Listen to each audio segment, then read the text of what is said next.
गया है कि जीवन के 4 पड़ाव, जीवन के 4 उद्देश्य, धर्म अर्थ काम मोक्ष।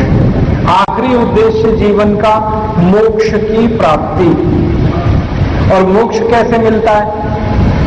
आपको ये बड़ी गलतफहमी हो सकती है मोक्ष के बारे में कि हिमालय में जाओ तो मोक्ष मिलेगा, साधु सन्यासी हो जाओ तो मोक्ष मिलेगा, घर परिवार छोड़ दो तो मोक्ष मिलेगा।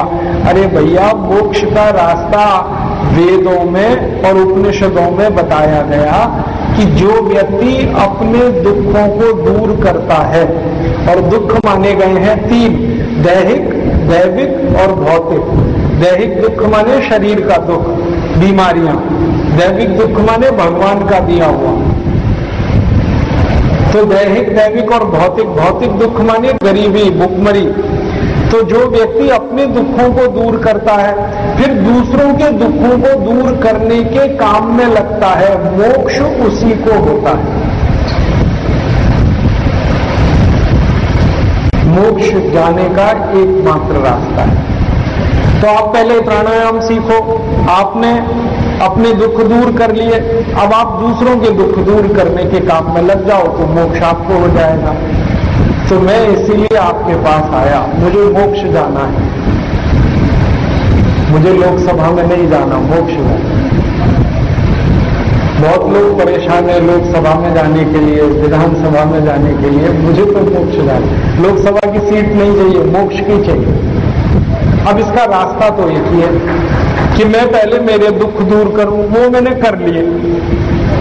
मुझे अभी कोई दुख नहीं है, ना दैहिक, ना दैविक, ना भौतिक। शरीर मेरा एकदम स्वस्थ है।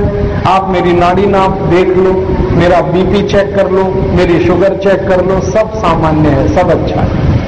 और 20 साल से बीमार नहीं पड़ा हूं, एक दिन भी हॉस्पिटल नहीं भर्ती हुआ, 20 साल हो गए।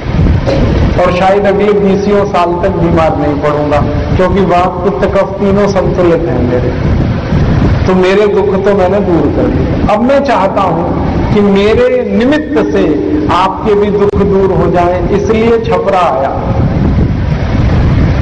और आपके दुख अगर दूर हो पाए मेरे निमित्त से, तो मेरे मोक्ष की सीट पक्की है, मैं स्वर्ग जाऊंगा। ये बार बार जन्म लेना मरना, जन्म लेना मरना बहुत हो गया, अब नहीं करना। ये आखिरी जीवन हो, ऐसी मेरी ईश्वर से प्रार्थना है, इसके बाद पैदा ना होना पड़े।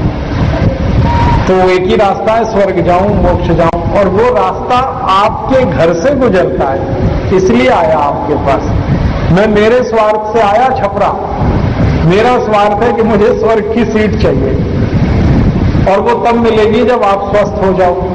निमित्त मैं बनूं, स्वस्थ आप हो जाओ।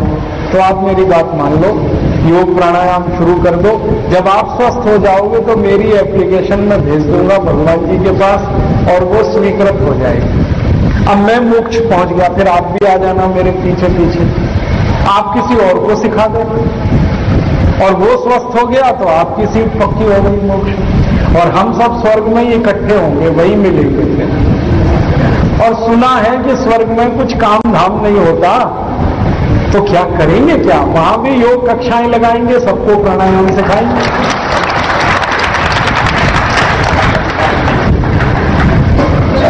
मैंने आपसे मजाक में गंभीर बात की है कि आप सुखी हो जाओ, मैं तो सो गया, आप भी हो जाओ, और आप फिर किसी और को सुखी बना दो। बस यही सिलसिला चलता रहे तो सारा भारत सुखी हो जाए। और भारत सुखी हुआ तभी हम ये कह पाएंगे, सर्वे भवन्तु सुखिनः, सर्वे सन्तु निरामया, सर्वे भद्राणि पश्यन्तु, मां कश्चित् दुःखभाग् भवेत्। ये इतनी ऊंची बात सिर्फ भारत कह सकता, मैंने नहीं सुनी। भारतीय संस्कृति और सभ्यता का ये उच्चतम शिखर है जब ये कहा गया, सर्वे भवन्तु सुखिनः, सर्वे सन्तु निरामया, सब सुखी हो जाएं। सर्वे भवन्तु सुखिनः, सब सुखी हों। सर्वे सन्तु निरामया माने सब निरोगी हों। सर्वे भद्राणि पश्यन्तु माने सबके चेहरे प्रसन्नता से खिले हुए हों, आनंद से भरे हुए हों। मां कश्चित् दुःखभाग् भवेत्, किसी को कोई दुख ही ना। ये भारत में कहा सारी दुनिया के सामने।